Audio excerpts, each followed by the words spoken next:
صحیح مسلم کی حدیث کے نبی صلی اللہ علیہ وسلم نے ارشاد فرمایا جو کوئی کسی کی ایک مصیبت کو دور کرتا ہے اللہ تعالیٰ قیامت کے دن اس کی مصیبتوں میں سے بھی ایک مصیبت کو دور کر دے گا۔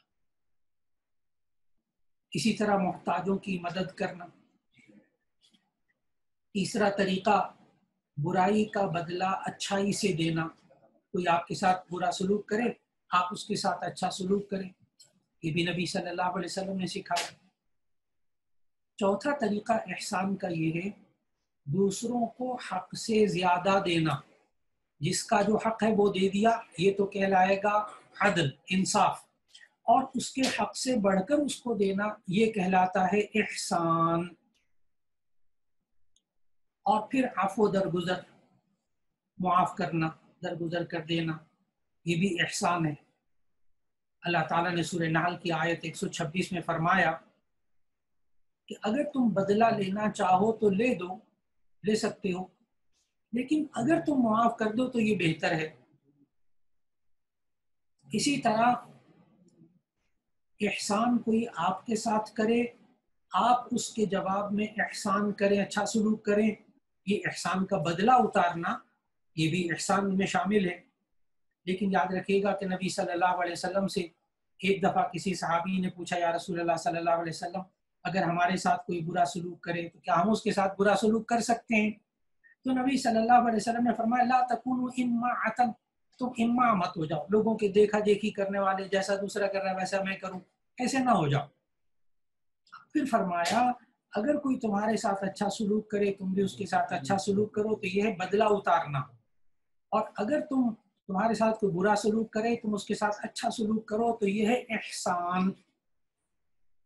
اسی طرح انسان احسان کرنے کے بعد پھر اس کو جتلائے نہ، اس لیے کہ اللہ تعالیٰ نے سورۃ البقرہ کی آیت 262 میں ارشاد فرمایا یا ایھا الذین آمنوا لا تبطلوا صدقاتکم بالمن والأذی، اے ایمان والو تم اپنے صدقات کو اور تم اپنی عبادتوں کو احسان جتا کر ضائع مت کرو۔ کسی کے ساتھ اچھا سلوک کیا اب اس کو جتانا نہیں ہے، ورنہ وہ انسان کا کیا ہوا احسان جو ہے وہ اللہ کے ہاں ضائع ہو جائے گا۔ اللہ رب العزت ہم سب کو دین اسلام کی ان تمام باتوں پر عمل کرنے کی توفیق عطا فرمائے۔ وآخر دعوانا ان الحمد للہ رب العالمین۔